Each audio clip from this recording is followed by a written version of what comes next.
Firelight Dialogues, Broomsticks and Benedictines. You know, there's a specific kind of chaos that only happens when churches try to rebrand a party that they weren't invited to. Imagine you're a 10th century Saxon. You're ready to head up the Brockton Mountain to light a massive bonfire, drink some questionable fermented grain, and maybe dance with a spirit or two to make sure your turnips actually grow this year. Suddenly, a monk taps you on the shoulder and says, "Actually, Dave, we're not going to the Odin wild hunt thing tonight. We're celebrating an English nun from Wessex who had excellent administrative skills." Tonight on Firelight Dialogues, we're diving into Walpurgisnacht. It's the night where the veil is thin, the witches are allegedly airborne, and a pious abbess named Walpurga accidentally became the poster girl for the most occult night of the year. Stick around, because if you've ever wondered why Swedish college students wear sailor hats while staring at a bonfire, or why Goethe was so obsessed with mountaintop orgies, you're in the right place. If you leave now, you'll just be left with the nun version, and trust me, the witch version has much better catering. Let's start with the official story, or as I like to call it, the LinkedIn profile of Saint Walpurga. She was born around 710 CE in Wessex. Her father was Saint Richard the Pilgrim, because back then, if your family didn't have a saint prefix, you were basically the black sheep. She wasn't just a quiet girl with a prayer book. She was part of the Hiberno-Saxon mission. This was the spiritual special forces of the 8th century. They weren't just praying. They were traveling to the Frankish kingdom to civilize the Germanic tribes. She ended up as the abbess of Heidenheim. Now the records say she had remarkable administrative acumen. In modern terms, she was a CEO who could also supposedly stop storms and heal the sick. She died, was buried, and then in the 9th century, her relics were moved to Eichstätt on, you guessed it, May 1st. And that, my friends, is where the PR department made a tactical error. By moving her feast to May 1st, they dropped a Benedictine nun right into the middle of a Pagan Mosh Pit. Now let's talk about the Brocken. If you haven't seen it, it's the highest peak in the Harz Mountains. It's misty, it's eerie. It's the kind of place where if you don't see a ghost, you're probably just not looking hard enough.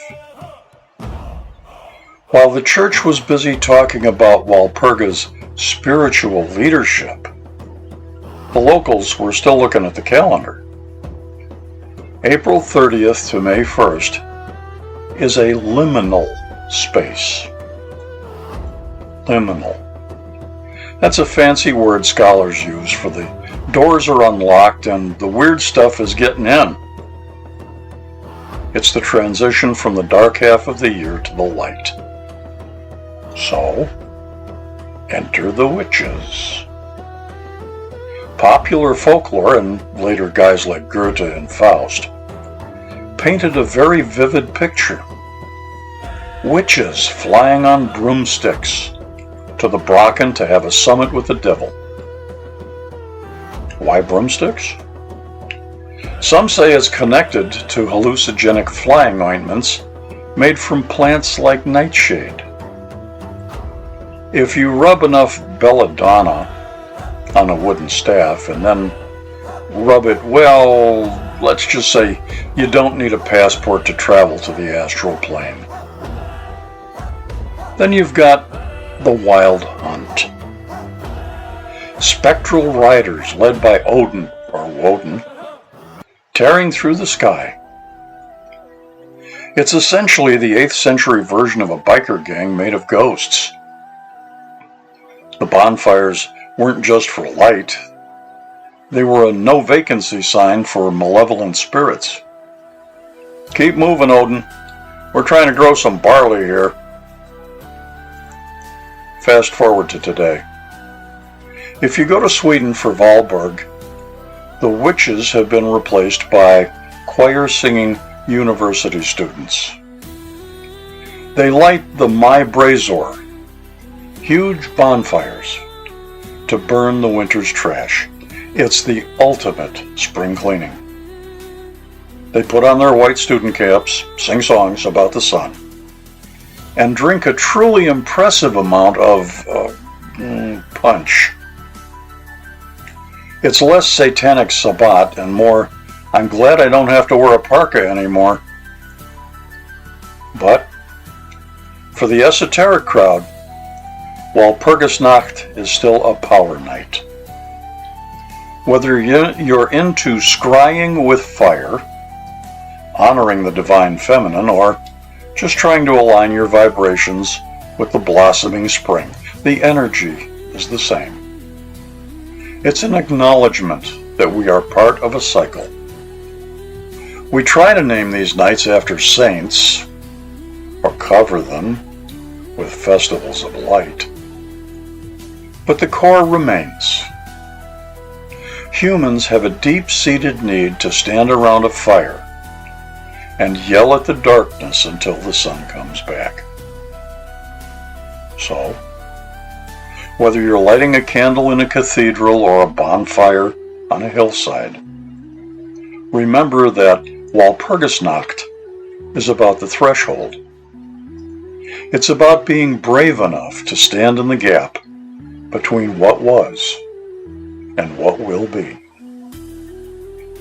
If you enjoyed tonight's dialogue and didn't get carried away by the Wild Hunt, do me a favor. 1. Subscribe to the podcast so you don't miss our next dive into the shadows. 2. Share this episode with that one friend who definitely owns a cauldron, or at least a very suspicious amount of sage. 3. Communicate. I want to hear your ghost stories or your thoughts on the abbess versus the witch. Drop me a line at info@patsanswers.com. That's info@patsanswers.com. And finally, if you want something tangible to hold while you're warding off spirits, head over to Amazon.com and pick up the Firelight Dialogues short story anthologies in paperback. They're perfect for reading by a dying fire. Until next time, keep your eyes on the horizon and your broomsticks in the closet. This is Pat, signing off from the Firelight. Stay curious, stay skeptical, and for heaven's sake, stay warm.